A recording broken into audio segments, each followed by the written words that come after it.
I wanted to make a quick video to kind of answer a question. Should I be buying the most expensive tools from my Snap-on truck or Matco truck or whoever you deal with? And is it okay to cheap out on some tools? And my answer to that is it all depends on what tool, really.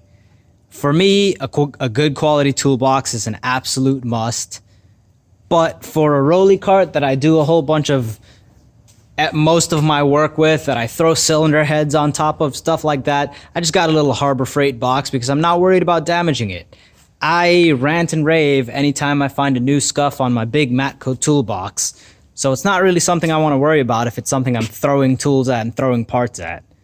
So a good quality toolbox to hold the majority of your stuff, sure, but as a working cart, the little Harbor Freight guy's fine. The other thing I wouldn't cheap out on is, let me walk over here, is wrenches. Number one, those Snap-on and Matco flank drive wrenches. Yeah, they're $300, $400, $500, but nothing beats them. Nothing compares anything close to them. And the reason why is that they don't slip. They are solid. You'll notice more if you do like line fittings. Regular wrenches will tend to start rounding stuff. Those flank drives I have never had any issues with. So I wouldn't cheap out on like your basic hand tool wrenches or ratchets. Ratchets, get a good quality ratchet and you'll be happy. And as far as the other major things I wouldn't cheap out on is if you're doing diagnostic stuff, don't cheap out on your higher end diagnostic equipment. Scan tools like that. I've got a Snap-on scan tool right here. This one's an Ethos Pro. It's a bidirectional scan tool. I didn't need the Veris or anything with a scope because I have a different tool for a scope. I have a separate scope, so I didn't need that. This here is what they call a J box or a flash box. It's a let me see if I get this right, 2534 reflash tool. This one is from Drew's Technology. It's a Cardock 3.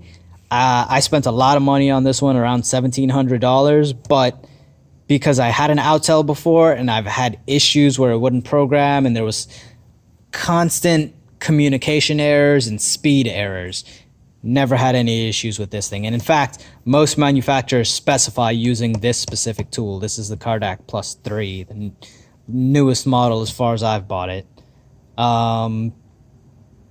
The other place I wouldn't cheap out is a torque wrench. I have a Matco digital torque wrench that does angle and all of that. And if you're doing engines, if you're doing, hell, even if you're doing suspension work, you don't want any loose bolts. You don't want any mishaps happening or broken bolts because of over torque. Invest in a good torque wrench. The other thing is measuring tools. Now, for micrometers specifically, I went big. I bought me a set of Mitutoyo, and I spent a whole bunch of money getting them recalibrated to proper specification. I probably have about $1,500 in micrometers alone. However, for like a caliper and an inside hole gauge, I went with Fowler. Fowler's a really good brand for not a lot of money, and they get me close enough. And actually, I've used the Fowler and I've used the Mitutoyo micrometers to measure some stuff. The Fowler is pretty dead on, damn near 100% of the time.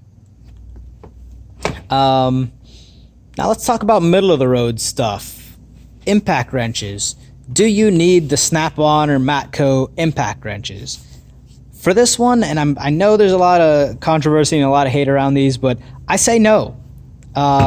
In fact, I've had this Matco for a couple of years now, and I've noticed it just doesn't have as much push as I want. Whereas this Milwaukee, sorry about the train passing, as I was saying, this Milwaukee here, it's even stronger than this Matco, and it's actually a lower voltage. This one here is a 12, my Matco is a 16, and the Milwaukee seems a whole lot stronger than it. So for electric anyway, I say Milwaukee fuel all day long.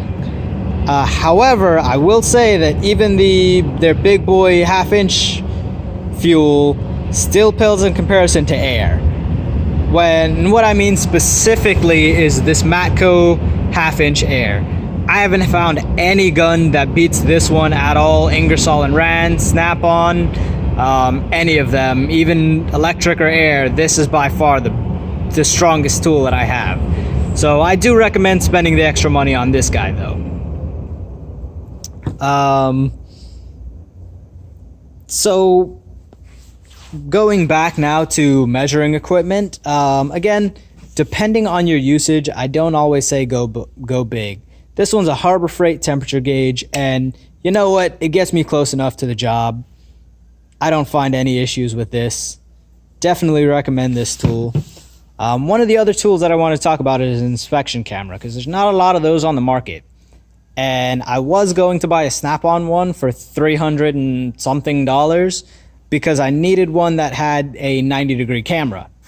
And I was hunting around and wound up finding myself this guy. It's a Teslong is the brand. I don't think it says it anywhere on here, but it's a Teslong camera. It's got a pretty decent sized screen. You can adjust the brightness. You can take pictures of a video. You can videotape with it. There's a little SD card included. And the camera, see if I can fish the camera out here.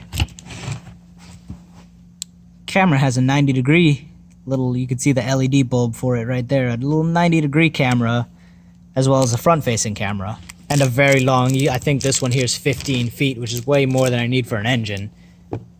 But I got this thing, I think when I bought it was about $100, and the definition is better than the Snap-ons that I've used. The quality is just a lot better. It's a bigger screen.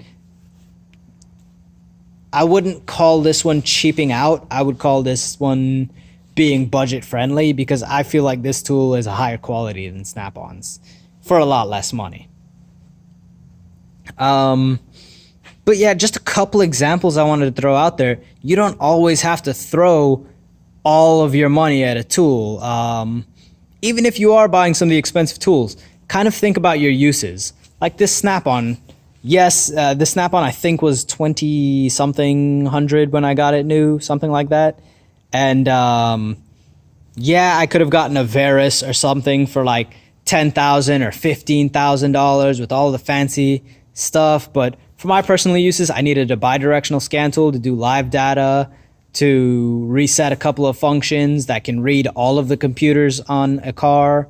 That is, I can update it.